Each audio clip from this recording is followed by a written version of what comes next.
মধুময় মধুর বৃন্দাবনে মধুর মধুর লীলা যেন মধু হইত সুমধুর। মধুময় মধুর বৃন্দাবনে কানাইয়া শ্রীরাম সুদাম জাম্বসুদা নবলক্ষ ধেনু বৎসগণকে সঙ্গে নিয়ে গোষ্ঠী গোচারণের খেলা খেলছে। খেলা খেলিতে খেলিতে প্রভুর মনে পড়ে গেল আজ বৃন্দাবনে কানাইয়া শ্রীরাম সুদাম দাম্বসুদাম সুবলে সঙ্গ ধরে খেলা খেলিতে খেলিতে সুবলের চরণে দেখিতে দেখিতে গোবিন্দের মনে পড়ে গেল সেই রাধা চরণের কথা। ওমা, শুভানু আর বিষভানু এরা হচ্ছে দুই ভাই। শুভানুর সুবল হচ্ছে সুবল আর বৃষভানুর কন্যা হচ্ছে রায়ধনী বিনোদিনী। আর সেই সুবলের চরণ দেখা যে কথা, রাধা চরণ দেখাও কিন্তু সে কথা। যেমন মাগো আমরা এই জাগতিক জগতে অনেকে আমরা কাকাতো জ্যাঠাতো ভাই বোন কিন্তু প্রায় একই মতনই হয়ে যায়, অনেক সময় একই মতনই একইভাবে হয়ে যায়। তদ্রূপ বৃন্দাবনেও এমনি ভাবে আজ যখন গোচারণের খেলা খেলছে, কানাইয়া গোচারণের খেলা খেলতে খেলতে সুবলের চরণ দেখিতে দেখিতে রাধা চরণের কথা মনে পড়ে গেল। আর এদিকে রায়ধনী বিনোদিনী জটিলা কুঠিলা বাঁধিনীর ঘরে বাস করে, অর্থাৎ কৃষ্ণ বহির্মুখীর ঘরে বাস করে। কিন্তু মা, আদৌ কি জটিলা কুঠিলা কৃষ্ণ বহির্মুখী?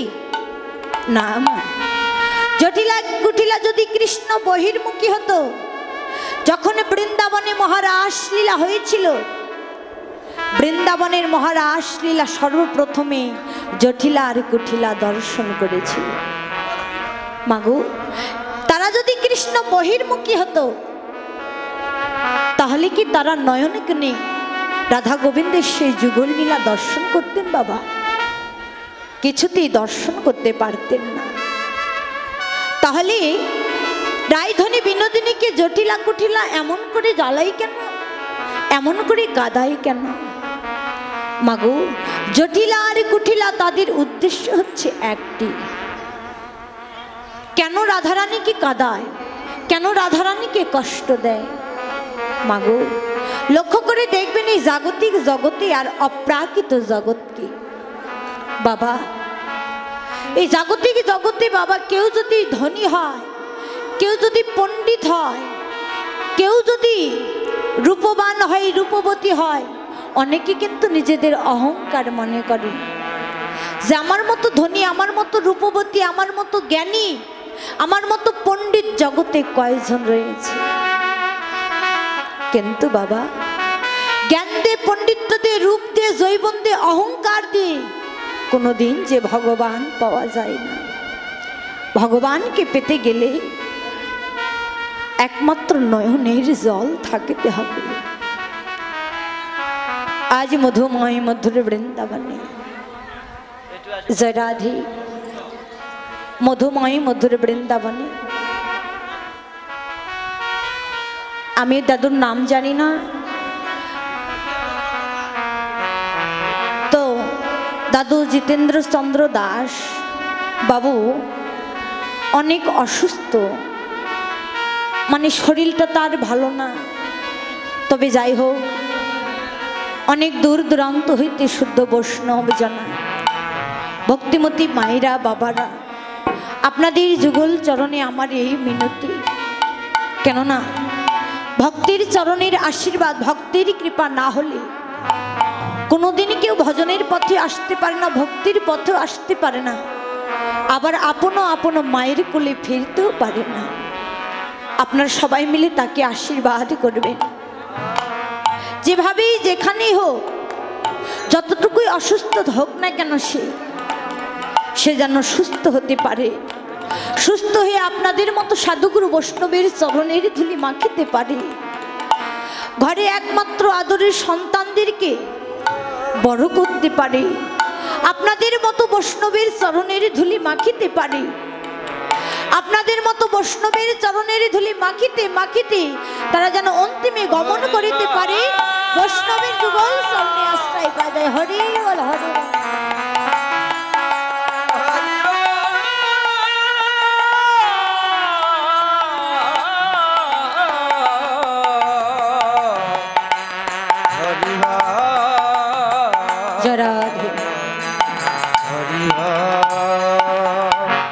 মাগো, বৃন্দাবনে দুঃখ না পেলে, কষ্ট না পেলে, জগতেই বলুন আর অপ্রাকৃত জগতেই বলুন, কোনোদিন প্রেম ভক্তি উদয় হবে না বাবা। জাগতিক জগতে ভগবান যদি কাউকে সুখী করে দেয়, অনেক সময় সে ভক্ত ভগবানকে আর ডাকতেই চায় না। কেন? যে আমি এখন অনেক বড় হয়েছি, আমি ধনী হয়েছি। এই যে আমি নিজেকেই বলি, এখন আমি অনেক ছোট কীর্তন, বলে কীর্তনিয়াই নয়, আমি কিছুই বলতে পারি না। যখন একটু একটু করে বৈষ্ণবের চরণের কৃপায় একটু বড় হয়ে যাব, তখন হয়তো আমি অহংকারী হয়ে যাব। কিন্তু বাবা, নিজে থেকে যদি অহংকার নিয়ে আসি, কোনোদিন ভগবান পাব না। বাবা গো, আপনারা আমাকে আশীর্বাদ করবেন। আমার যতই দুঃখ হোক না কেন, কষ্ট হোক না কেন, আপনাদের চরণে আমার এই মিনতি, আমার অন্তরে যেন কোনোদিন অহংকার না আসে বাবা। কেন না বাবা, অহংকার দিয়ে, ধন দিয়ে, পণ্ডিত্য দিয়ে যে কোনোদিন ভগবান পাওয়া যায় না।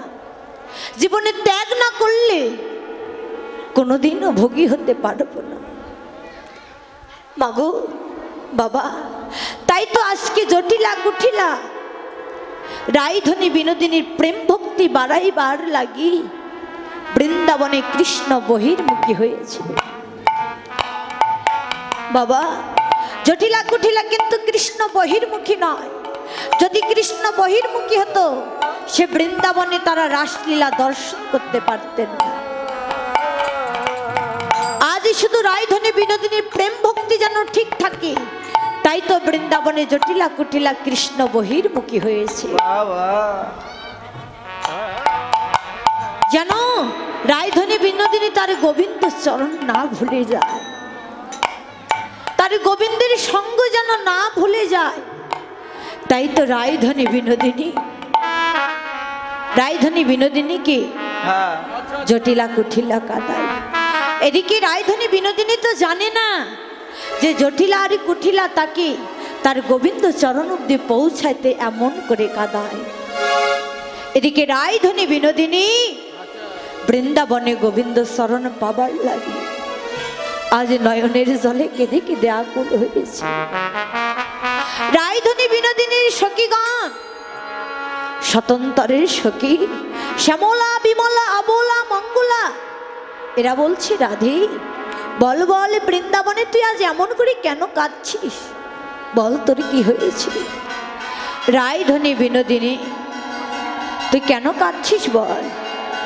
মধুময় মধুর বৃন্দাবনে রায়ধনী বিনোদিনী সখীদের বদনের কথা শ্রবণ করে বলছি, সখীরে তোরা তো জানিস জাগতিক জগতে অভাবে পড়িলে সকলেই কাঁদে, অভাব না হলে তো কেউ কাঁদে না রে।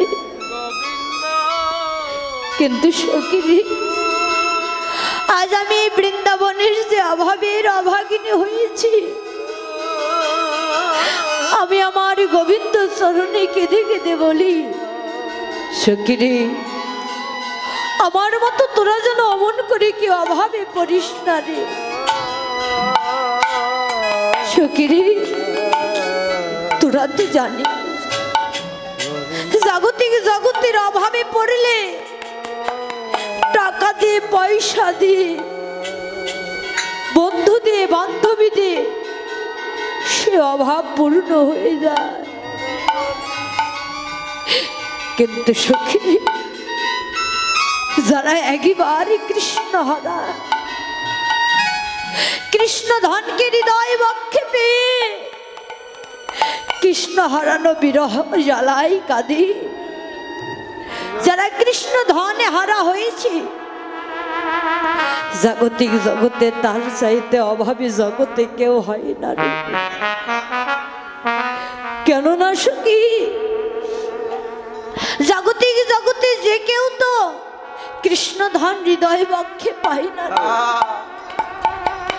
যে জন জাগতিক জগতে কৃষ্ণ ধন হৃদয়ে বক্ষে পায়, সে জন্ম জন্মান্তরের মতো ঘরের বাহির হয়ে যায়। তার দেহে আমার বলতে কিছুই থাকে না।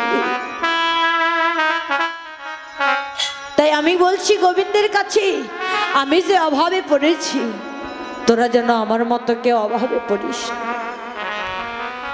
সখী বল বল, আমি কোথায় গেলে আমার গোবিন্দের সেই যুগল চরণ পাব?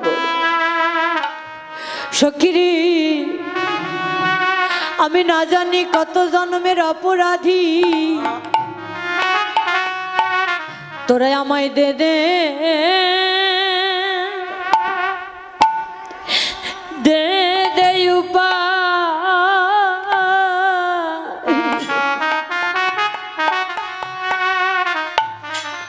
উপায় আমায় বলে রে,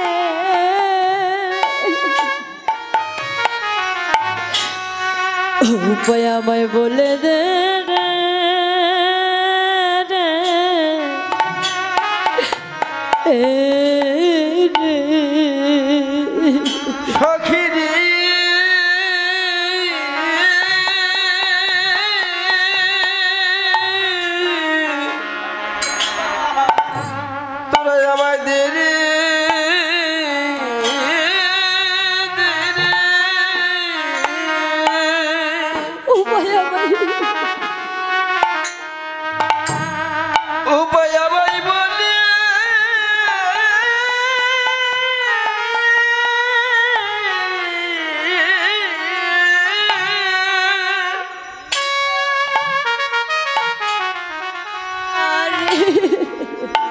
উপায় আমায় বলে দে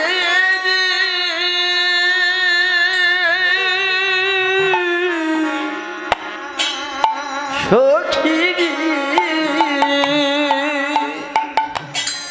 তোরা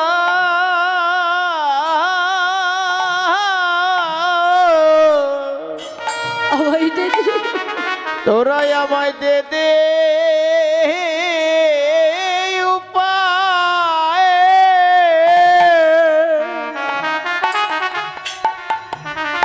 ওরে উপায় বলে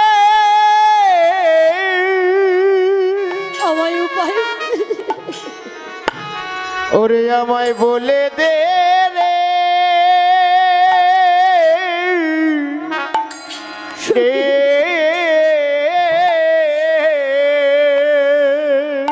আমি কোথা গেলে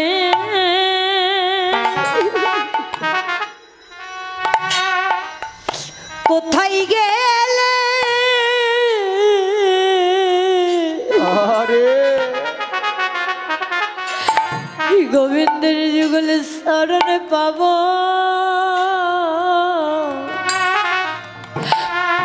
আমায় দে দে এই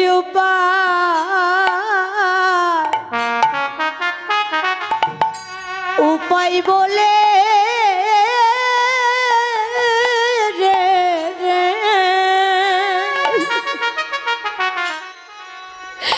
আমায় বলে দে রে রে বান্ধবী রে আমি কোথায় গেলে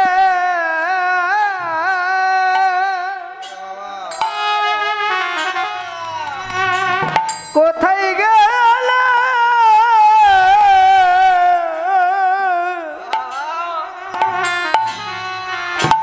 গোবিন্দ চরণ পাব?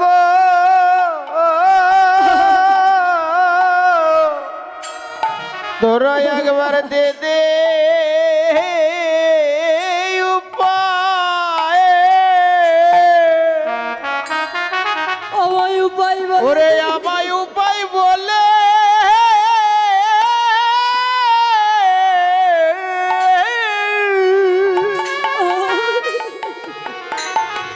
ওরে আমায় বলে দে রে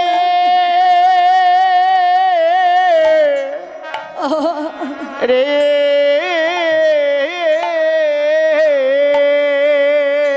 জগতে তোরা বিনে বন্ধ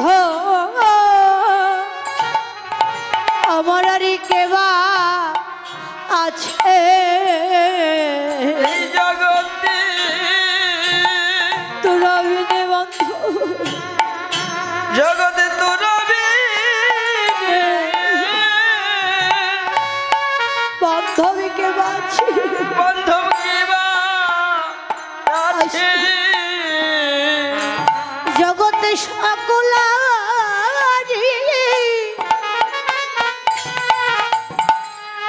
ওর সকলে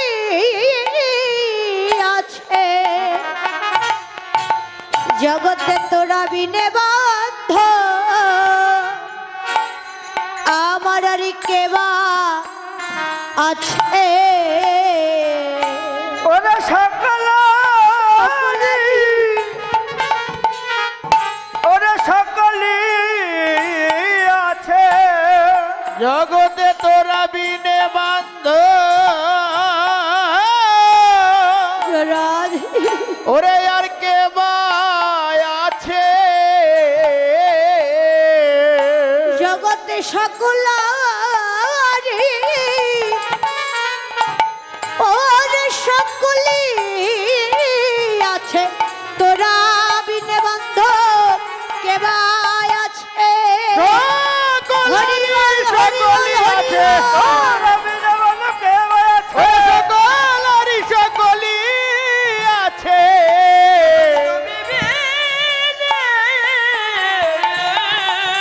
বাবা বান্ধব কেবা আছে রে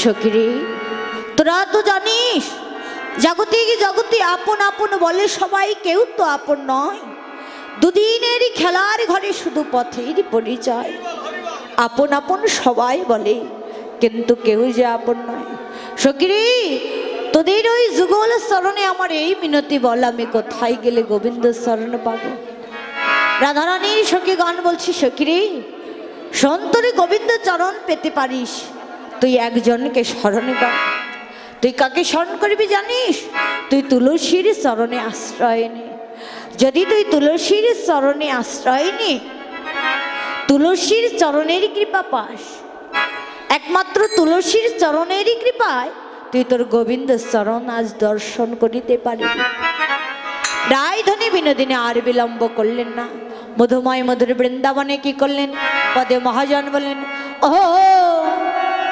ওরে রাধিকা রূপসী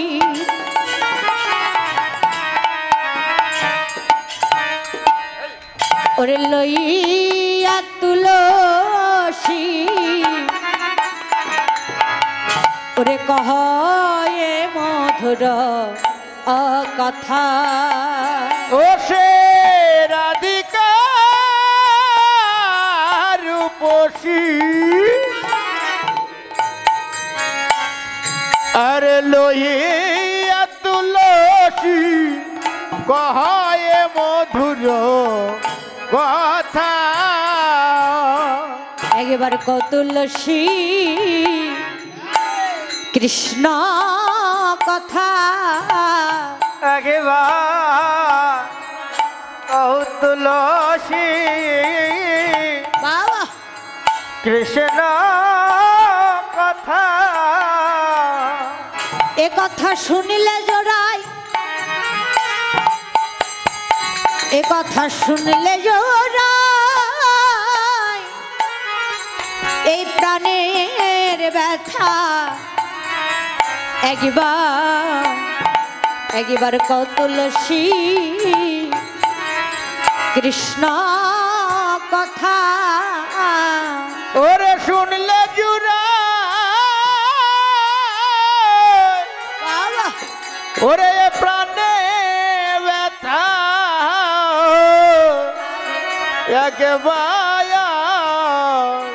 বেশ ভাই একবার কৌতুলসী ওরে কৃষ্ণ কথা ওরে কাননে গমন না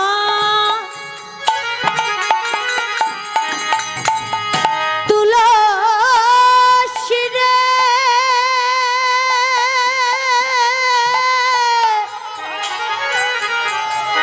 ওরে তুলসী আমার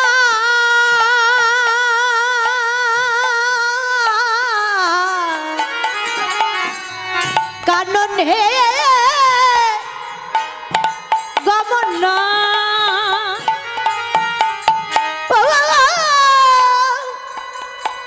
করহ এখন না মামা ও সে কাননে গমন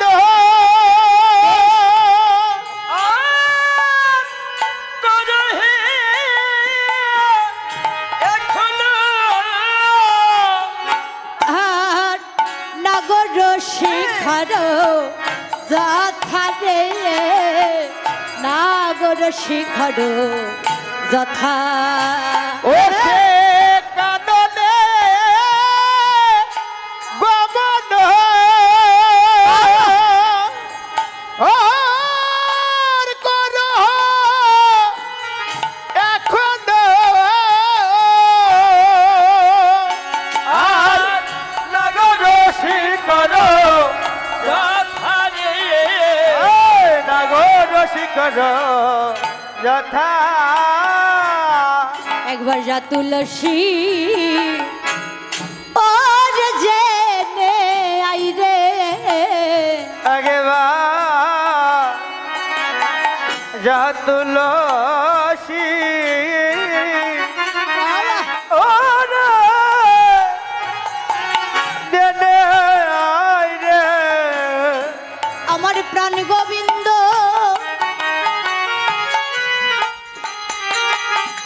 আমার প্রাণ গোবিন্দ ওরে কেমন আছে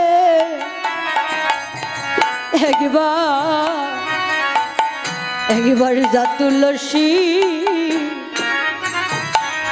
ওরে জেনে আই রে ওই আমার প্রাণ গোবিন্দ আমার প্রাণ গোবিন্দ রাধে আমার প্রাণ গোবিন্দ কেমন আছে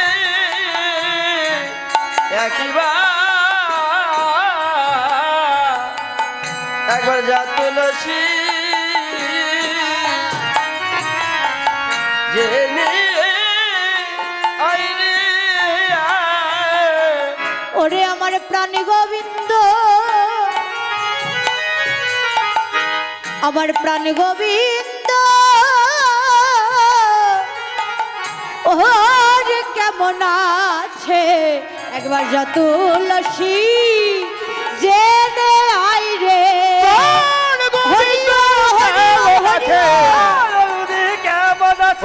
গোবিন্দ কেমন আছে তুলসী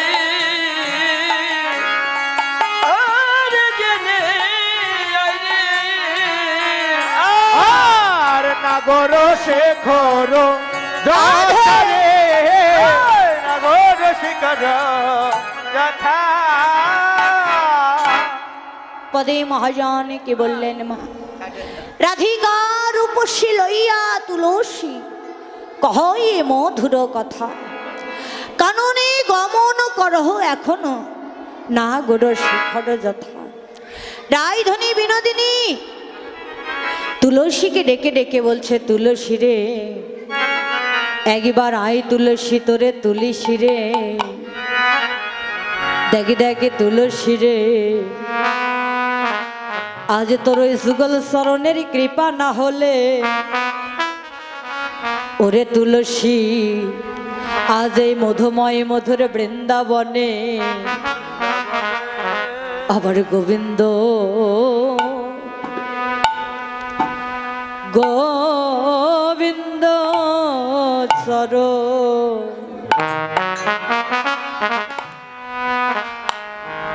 চরণ দর্শন হবে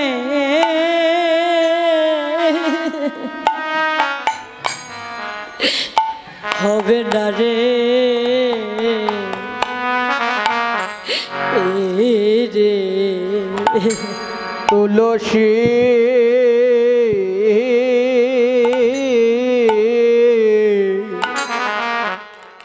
অজন আগে গোবিন্দ দর্শ চরণ দর্শন হবে চরণ দর্শন হবে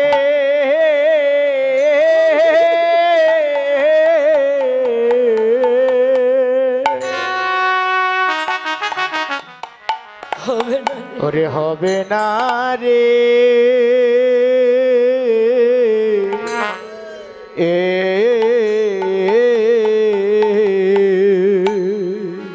তোর শ্রী চরণে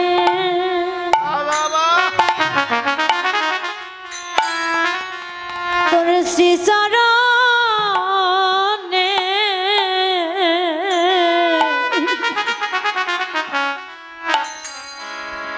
চরণের কৃপা না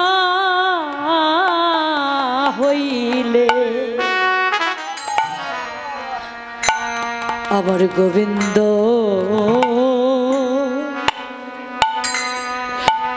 গোবিন্দ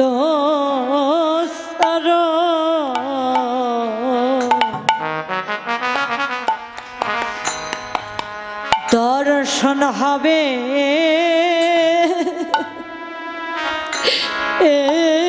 রে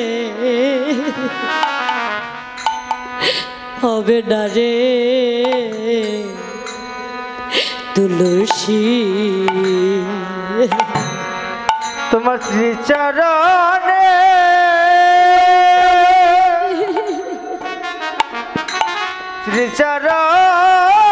শ্রীচরণে চরণের কৃপা হলে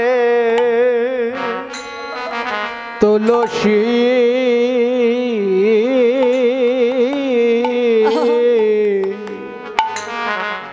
তুলসী আগে গোবিন্দের চরণ দর্শন আমার ভাগ্য হবে না দর্শন ভাগ্যে হবে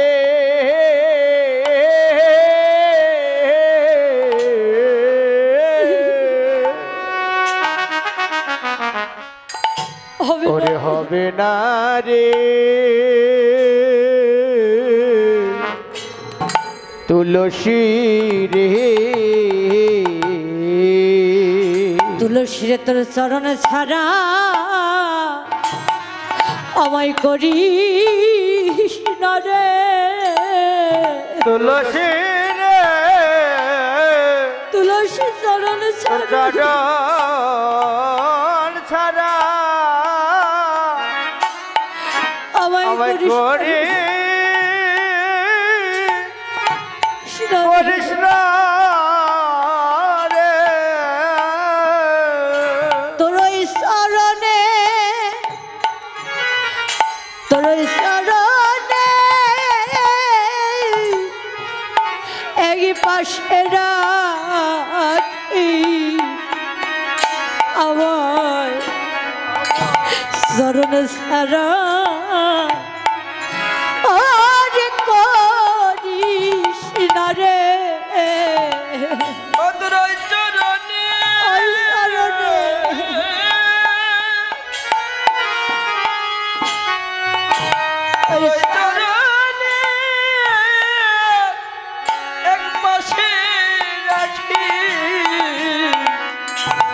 তোর চরণ ছাড়া করি করি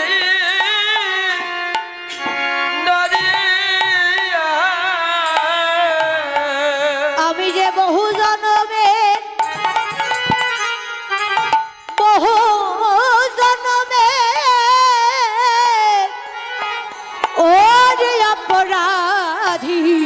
তোর চরণ ছাড়া করিস না রে বহু জন্মের অপরাধে সাদা করিস না রে বহু জন্মের অপরাধে তোর চরণ ছাড়া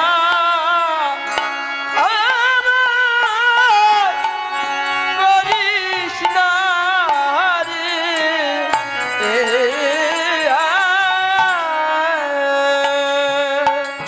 রায়ধনী বিনোদিনী তুলসীকে স্মরণে করে কেঁদে কেঁদে তুলসীর চরণে আশ্রয় নিয়ে বলছি। তবে হ্যাঁ মা, জগতি যে জগতি বলেছে কি নম নম তুলসী শ্রীকৃষ্ণ প্রিয়সী নম নম, যে তোমার শরণলয় তার বাঞ্ছা পূর্ণ হয় নম নম। ওমা, তুলসীকে তাহলে আমাদের স্মরণ করতে হবে, তুলসীর গাছে আমাদের জল ঢালতে হবে, তুলসী পরিক্রমা করতে হবে, এমনকি তুলসীর মালাকে আশ্রয় করিতে হবে।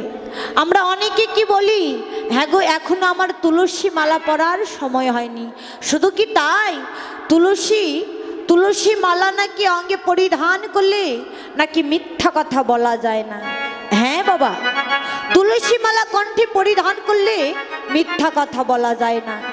কিন্তু লক্ষ্য করে দেখবে, যারা এখনো কণ্ঠে তুলসী মালা পরিধান করে না, যদি একবার কণ্ঠে তুলসী মালা আশ্রয় করে, জয় রাধে, যদি কণ্ঠে তুলসীর মালা আশ্রয় করে, লক্ষ্য করে দেখবেন মা, ওই মিথ্যা কথা বলার আগে এই কণ্ঠের তুলসীর মালার কথা স্মরণ হয়ে যাবে। কণ্ঠে তুলসী মালা পড়লে নাকি মিথ্যা কথা বলা যায় না। তাহলে কি মিথ্যা কথা বদনে আর আসবে? আর কিন্তু আসবে না। তাহলে আমরা শিশুকাল থেকে যদি আমাদের সন্তানদেরকে যদি ওই তুলসীর মালা কণ্ঠে পরিধান করে দিয়ে বলি, বাবারে কণ্ঠে তুলসী মালা পরিধান করলে মিথ্যা কথা বলা যায় না। সন্তান যদি মিথ্যা কথাও বলতে চায়, মিথ্যা কথা বদনে আর নিয়ে আসতে পারবে না।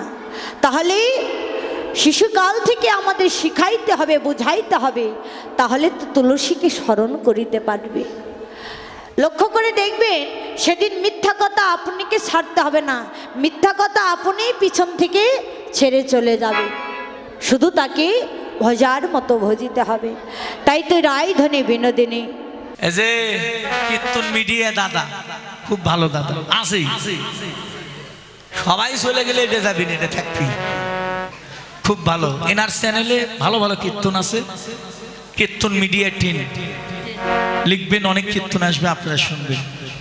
আমাদের অনেক কীর্তন সারা আছে। আমার এই দাদা আমার অনেক কীর্তন সেরেছে বাবা, আমার এই কীর্তন মিডিয়া টিম লিখলে বহু কীর্তন, আমার কীর্তন, অন্যান্য কীর্তনের কীর্তন, বাউল গান, কবি গান, শব্দ গান, লীলা কীর্তন, নাম কীর্তন, অনেক কিছু পাবেন। আপনারা এই চ্যানেলটা সাবস্ক্রাইব করবেন, এটা আমার অনুরোধ। আমার ইউটিউব চ্যানেলে কি কীর্তন মিডিয়া টিম সকল সনাতন ধর্মে যত বড় বড় কীর্তনীয় আছে হয়েছে নাম কীর্তন, লীলা কীর্তন, এই যে কীর্তন মিডিয়া এই চ্যানেলটি, সকল কীর্তনীয়দের কীর্তন এই ইউটিউব চ্যানেলে পাবেন আপনারা। সনাতন ধর্মীয় অনুষ্ঠান ইউটিউব চ্যানেল কীর্তন মিডিয়া, আপনারা সাবস্ক্রাইব, নতুন নতুন কীর্তন আপনারা সাবস্ক্রাইব করবেন। এবং অষ্টকালীন নীলা কীর্তন, গীতা পাঠ, মহানাম যজ্ঞ অনুষ্ঠান, এক নাম নীলা কীর্তন, আপনারা সকলেই ওই চ্যানেলে সাবস্ক্রাইব করবেন। গীতা পাঠ, ভাগবত পাঠ, সকল কিছু এই চ্যানেলে দেখতে পাবেন। এবং সকলেই দেখবেন এবং বেশি বেশি করে শেয়ার করবেন, যেন সকলের মাঝে দাদা আরো ভালো ভালো কীর্তন আপনাদেরকে উপহার দিতে পারে। কীর্তন মিডিয়া সকল ভক্তগণই এই চ্যানেলটি দেখবেন। হ্যাঁ, তো গৌর হরি বল, হরি বল, হরি বল, হরি বল।